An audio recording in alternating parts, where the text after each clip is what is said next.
Nosso programa de hoje começa com o tema livre, que vai tratar dos abusos cometidos em nome das liberdades individuais e o relaxamento dos costumes morais. E o Espiritismo responde as possíveis razões espirituais para as dificuldades que muitos casais encontram para ter filhos. E a diferença entre o umbral descrito em muitas obras espíritas e o inferno bíblico. E depois do nosso quadro O Espiritismo e Você, as relações existentes entre Espiritismo e Medicina. Além, naturalmente, da nossa frase da semana. Acompanhe, a partir de agora, mais um Diálogo Espírita.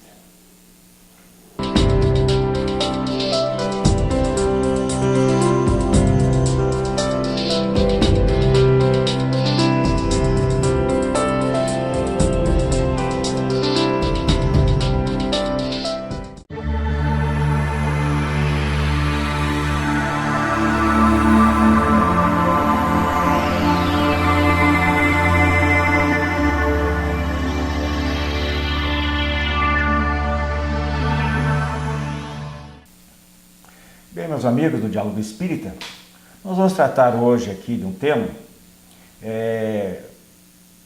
digamos assim, vamos começar por um tema comum do nosso dia a dia, que envolve casos semelhantes, similares, que é o vandalismo, a depredação, são as pichações de monumentos públicos, de propriedades particulares. E nós vimos aconteceu aqui na capital do estado do Paraná, no final de janeiro, um caso emblemático. Mas antes eu gostaria de apresentar aqui nossos companheiros hoje, Robson Balaguer. Olá, amigo. E o João Donha, que vão ajudar a discutir esse tema para nós. Então, como eu dizia, um rapaz de 24, vejam só a situação, um rapaz de 24 anos foi detido por estar pichando uma passarela aqui em Curitiba. E na TV, a TV estava próxima, o que ele diz? Eu me sinto reprimido devido às desigualdades sociais e sem direito de me expressar.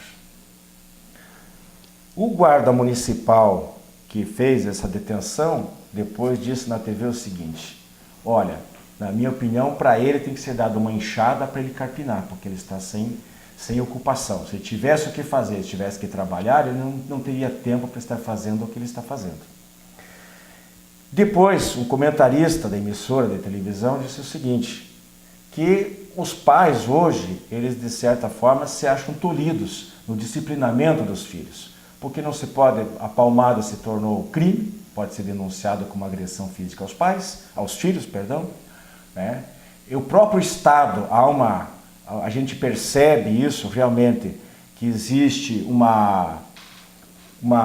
digamos assim, uma certa simpatia de artistas, de intelectuais, inclusive, né, que acham bonito, como alguns se expressaram, os black blocs, depois nós vamos falar mais no final. Então esses intelectuais, eles se colocam, eles às vezes representados dentro do Estado, e eles acham que com isso eles acabam, de certa forma, provocando uma desestabilização social. Eu lembro que antigamente, os antigos diziam o seguinte para nós, quando o indivíduo, a criança, o adolescente não tinha o que fazer, começava a inventar, eles diziam, isso aqui é falta do que fazer, é falta de laços, falta de chá de laço e um suador do mesmo pedaço. É claro que hoje em dia os tempos são outros, os pensamentos são outros, mas eu queria colocar para vocês aqui exatamente esse aspecto aí. Até que ponto os pais podem tentar educar, como é que eles fazem para não perder o controle da educação dos filhos, para evitar que esse tipo de bobagem que a gente vê aí, com tanta frequência, continue com essas, na minha opinião, com um sofisma de dizer que é o Estado, que ele não tem liberdade de se expressar. O que vocês pensam disso? Pois é, Wilson. Na verdade, a gente fala assim, Hoje tem esses problemas e tal, mas antigamente também a gente, vamos ver, é cultural, já vem antes. Antigamente tinha os anarquistas, tinha os punks, que também tinha uma filosofia, né? Alguns, inclusive os punks, até hoje ninguém entendeu a causa deles, né? Que eles achavam rebeldes sem causa. Mas o que a gente vê hoje é o que acontece. Digamos, os pais talvez nem tanto digamos assim, omissos, porque por causa do trabalho, por causa, digamos, dos afazeres em geral, né? A sociedade, como você falou, também não cobra, então acho que é uma questão de instrução e de educação, porque envolve já a instrução já desde as bases escolares e, é claro, a educação dentro da família, né? Dentro da casa, que seria o... Nesse aspecto aí da educação, a gente vê que há uma dificuldade das pessoas chegarem a um meio termo, né? Antigamente, realmente, havia muitos abusos.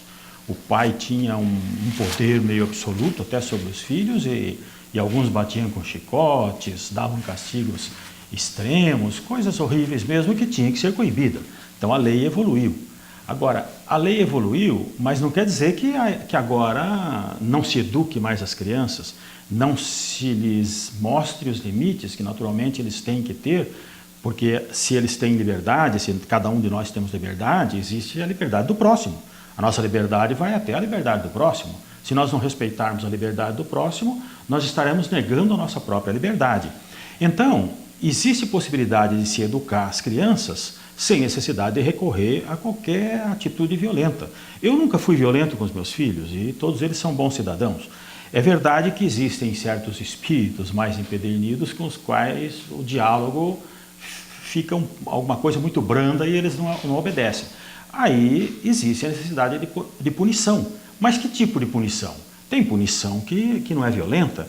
Você pode restringir um direito, por exemplo. Você não vai brincar na casa do seu amiguinho, você não vai jogar videogame, você não vai assistir televisão. Quer dizer, existe uma série de coisas que a criança entende que é uma punição decorrente do fato dela ter avançado os limites e vai ajudando ela a construir os seus limites para uma convivência social saudável. Pois é, eu lembro aqui, a gente sai por aí de vez em quando, fazer umas viagens, fui para o interior de Santa Catarina, umas cidades não muito pequenas, e o que a gente observa é o seguinte, tem lugares que você veja como isso é problema cultural, é problema de disciplina, de criação, né? E talvez... regional também. E talvez regional, mas devido à ação das autoridades, exatamente, que impedem certos abusos. Atitude. Certas cidades que eu visitei aí, você na cidade inteira não vê uma pichação. Então eu acho que há uma certa conivência das autoridades. O que aconteceu com esse rapaz? Ele foi detido, assinou um termo circunstanciado e foi liberado. Tem uma lei municipal que manda pagar uma multa elevada, tanto para quem picha como para quem vende os sprays, né? Para menores principalmente. Não sei se é só para menores, acho que é só para menores. Bom, de qualquer maneira, o que acontece? Nesse caso, ele poderia estar até dizendo verdade, embora seja uma coisa totalmente abstrata para nós, inconsistente, injustificável, de dizer que é o sistema, que ele não tem chances de se manifestar, não sei o quê. Ou pode simplesmente ser a desculpa de um desocupado, como nós falamos há pouco. O que as pessoas deveriam fazer? Deveriam ter atenção para ele, não sei se vocês concordam, de encaminhar esse indivíduo. Bom, você não tem liberdade, você tem emprego, você tem família, porque essa pessoa, para ter tempo para fazer isso aí, ela deve... Né, mas a sombra é a idade, né, Wilson? A idade, 24 anos, não é um adolescente de 15, 16 anos. Então, esse ócio e essa falta de orientação, essa falta de encaminhamento para curso de grafiteiro, para se expressar realmente como arte ou para agir numa outra situação, eu acho que acabaria logo com essa motivação dele de fazer o que ele faz, né? Acabaria, porque nessa questão da pichação eu sou um pouco radical. Eu encaro como duas tentativas bem fora de propósito. Um rapaz de 24 anos, que às vezes sobe lá num prédio para tentar pichar lá em cima, ele está cometendo, ainda que inconscientemente, uma tentativa de suicídio. Ele não está tendo amor à própria vida. E a consequência do ato dele acaba sendo, mesmo que inconscientemente, uma tentativa de homicídio, porque nós sabemos que muitos imóveis por aí, os proprietários são pessoas idosas que complementam a sua renda, a sua sobrevivência, a manutenção da sua saúde com o aluguel daquilo ali, aí ele pinta aquilo, ele reforma, ele faz tudo aquilo com amor, e de manhã ele chega lá, vê aquilo pichado, vê destruído o seu trabalho, isso aí ofende o seu coração, apressa um câncer, enfim, mina a sua saúde. Por isso eu digo que é uma tentativa de homicídio, ainda que inconsciente. Quer dizer, a pessoa invadiu violentamente mesmo. o imóvel do outro, que é decorrente do seu trabalho, do seu amor, da sua dedicação, e aí ele vai sentir aquilo na saúde. Ora, então, há necessidade de conscientizar os jovens disso aí. E se seja por meios, como você disse, de mostrar alternativas, mas também por meio de punição. A sociedade tem direito de usar suas sanções para que determinados cidadãos fiquem dentro dos seus limites e não ofenda o outro cidadão. A sociedade tem a obrigação de defender a liberdade individual de todo mundo. Não é só das pessoas choronas que sofrem problemas sociais, que não tem como se exprimir, etc. E tal. E uma dessas penas, eu acho que deveria ser ele reparar o erro, chegar lá e, digamos, deixar como estava antes. Exatamente. Isso já seria também uma maneira. Eles tiveram uma experiência agora, depois disso, umas 2 semanas atrás, aqui em Curitiba também estão tentando. O que fez de mal feito tem que desfazer. Em vez de apenas um outro trabalho comunitário em outra área, que às vezes eles colocam com punição. Então, existem algumas iniciativas, algumas boas iniciativas, no sentido de dar encaminhamento, mas acho que ainda é muito precário, muito incipiente.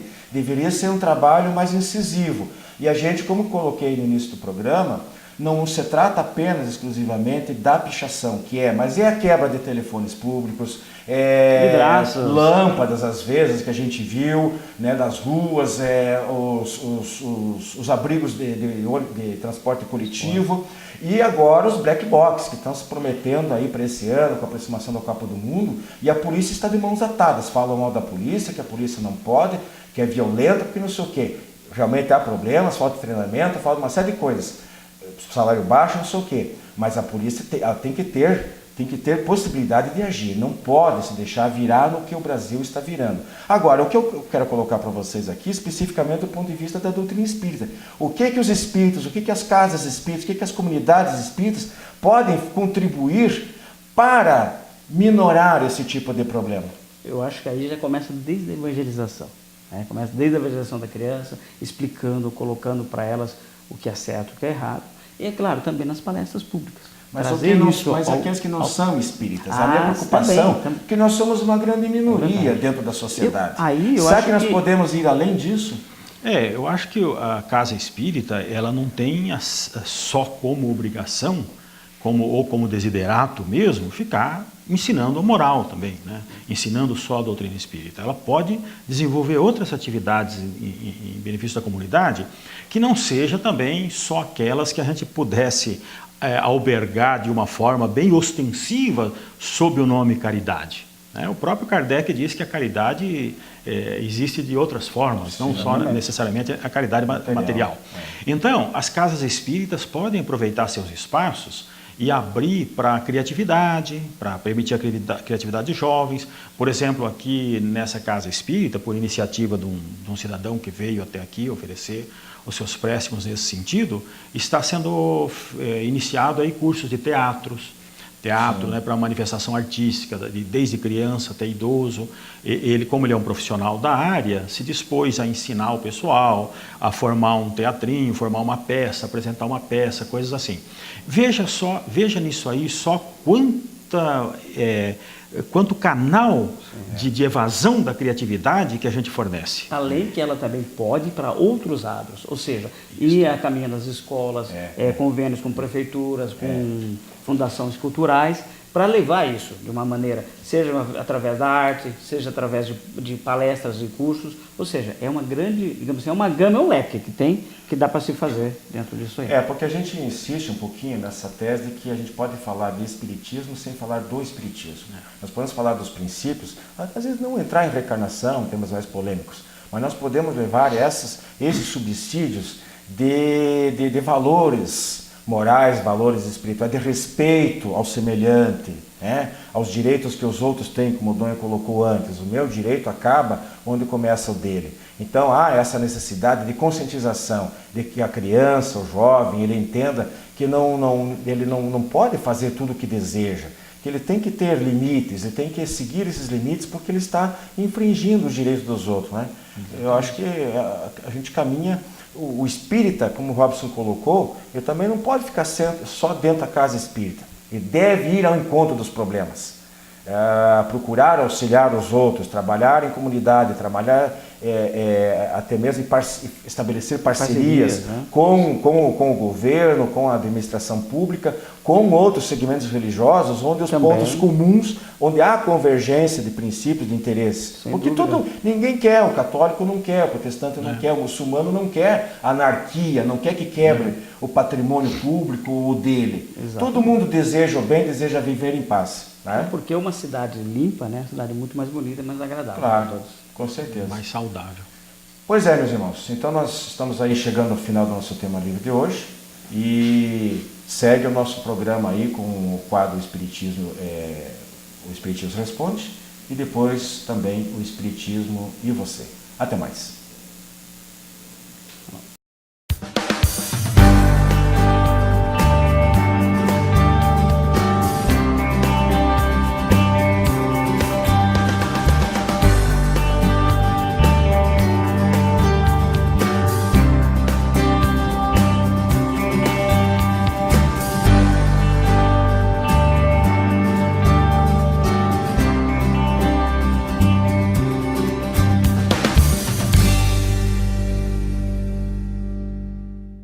Você tem um familiar ou amigo com problemas de álcool ou drogas? Venha conhecer a comunidade psicossomática Nova Consciência em Capivari. Uma clínica com médico, psicólogo, terapeutas e especialistas no tratamento da dependência química. Atendemos pacientes do sexo masculino com período de recuperação de 4 a 6 meses para desintoxicação, terapia, conscientização e renovação de valores. Maiores informações, acesse comunidadenovaconsciência.com.br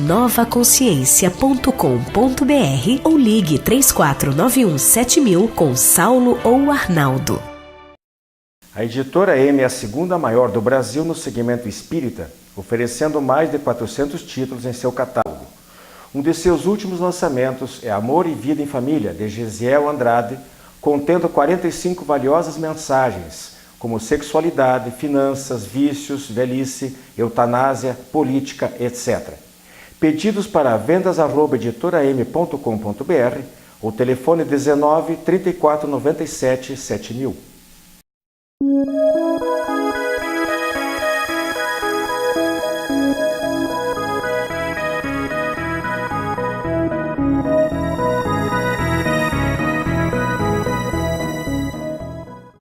Olá, amigos, estamos de volta agora com o quadro O Espiritismo Responde. O quadro conta com a ajuda e participação de vocês. Por isso, nos mande e-mail, endereço que está abaixo, solicitando perguntas, respostas, sugestões. E no quadro de hoje nós temos as duas perguntinhas de praxe, tá? Vamos a elas. A primeira pergunta: quando um casal tenta ter filhos e não consegue, mesmo com tratamento, isso significa que são os espíritos que não querem reencarnar?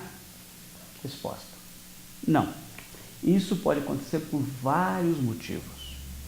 Pode ser um problema orgânico dos pais, pode ser um problema de hormônios, isso pode estar relacionado a problemas tipo aborto nessa reencarnação, que a mãe fez e agora não pode ter. Então tem vários motivos, mas também pode ser um problema kármico, ou seja, que traz de reencarnações anteriores, como o caso de vários abortos realizados, abandono dos filhos. Às vezes a mãe ou o pai tiveram vários filhos, abandonaram, e hoje, por consequência, estão espiando que não pode ter novos filhos. Então, não necessariamente, não é os espíritos e também não é necessariamente que seja um problema kármico. Pode ter gerado nessa reencarnação, como pode ter gerado em outra. Então, não podemos descartar nenhuma das possibilidades. Certo, meus amigos? Bom, a segunda perguntinha é bastante interessante. Só que ela diz o seguinte: o umbral, para os espíritas, é a mesma coisa que o inferno que diz na Bíblia? Umbral, para quem não sabe, muitas obras espíritas traz o tema, né? Ou seja, umbral, ele é apenas uma região, né, que se localiza em algumas colônias espirituais, também não são em todas. Essa região, digamos, quando o espírito desencarna, e ali reúne vários espíritos com as mesmas afinidades. Então, quando eles desencarnam e chegam ali, às vezes eles ficam 1 ano, 2 anos, 10, até um século. Vai depender de cada um, vai depender da aceitação, né, do grau de aceitação que eles têm pelaquela pena que eles estão passando ali, eles estão expiando naquele momento. Mas não é uma coisa eterna. Ou seja, quando esses, digamos, recebem socorro, eles adentram as câmaras de regeneração das colônias espirituais e ali vão ter um tratamento como se fosse um hospital, uma escola, eles vão aprender, até então estarem aptos a conviver na colônia espiritual. Aí então eles vão ver se vão reencarnar novamente ou não. Então depende de tudo desse processo do aprendizado e do trabalho que eles também estão realizando no mundo espiritual, certo? Bem ao contrário do inferno que diz a Bíblia, que seria um local onde as pessoas vão, digamos assim, vão para lá e fica eternamente sendo, digamos assim, sacrificadas por uma entidade do mal e aquilo nunca acaba, certo? Não, o umbral, ele tem um período, cada um vai passar por esse umbral, uns mais rapidamente, outros mais demoradamente, vão aprender, vão se restabelecer espiritualmente, e então para poder estar ali na erraticidade e saber se vão reencarnar, como vão reencarnar, vão traçar ali um novo plano, digamos assim, de reencarnação. Certo, meus amigos? Bom, então o que nós temos para hoje seria isso, né? E não esquecendo de convidar vocês para acessar o nosso site, né? www.adpr.org.br.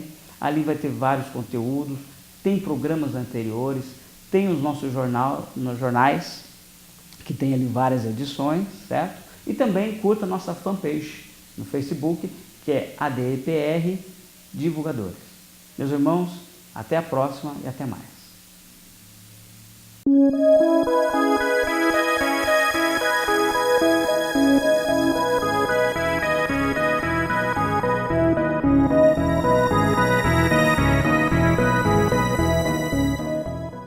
Meus amigos, o que o Espiritismo tem a ver com a medicina?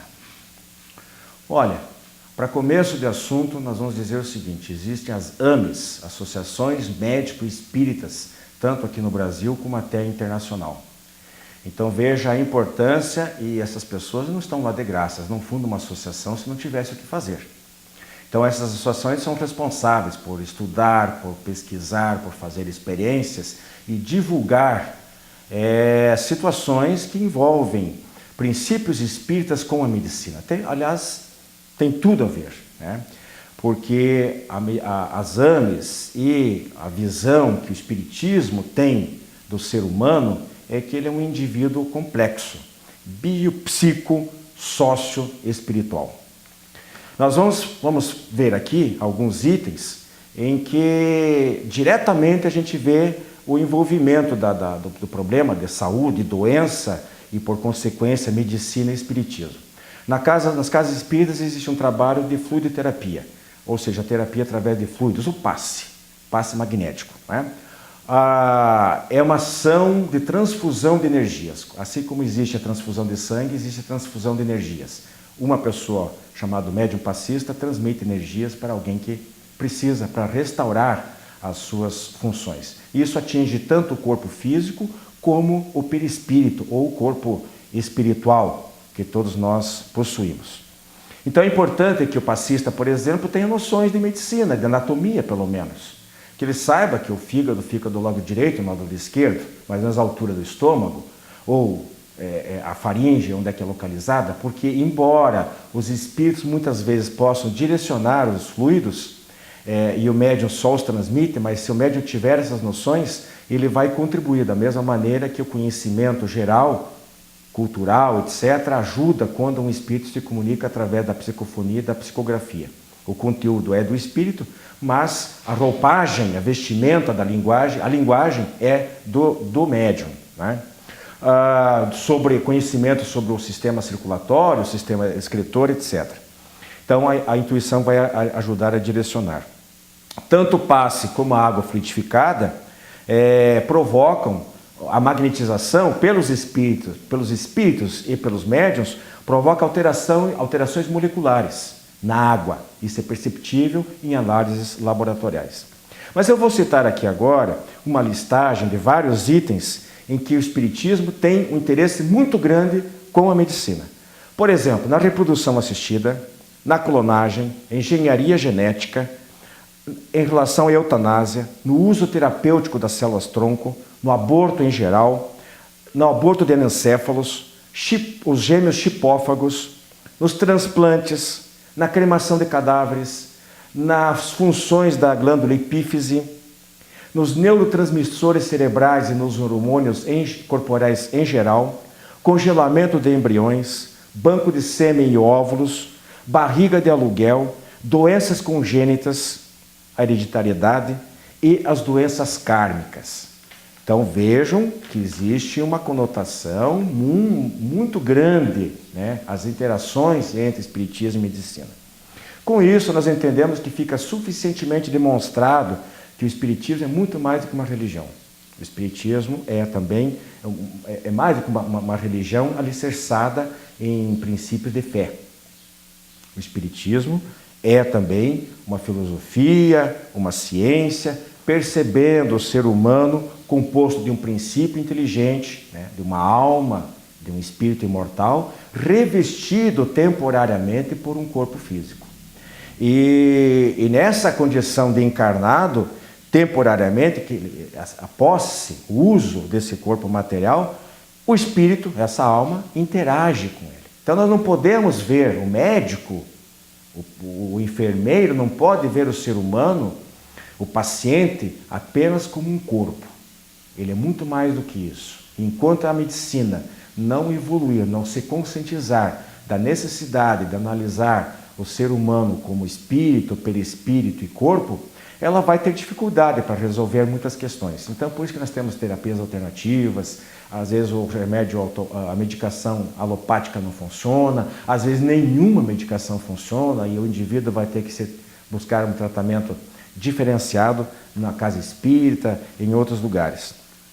Então, nós, em momento algum, nós podemos deixar de ver o ser humano nessas suas dimensões biológica, emocional, social, ética e espiritual.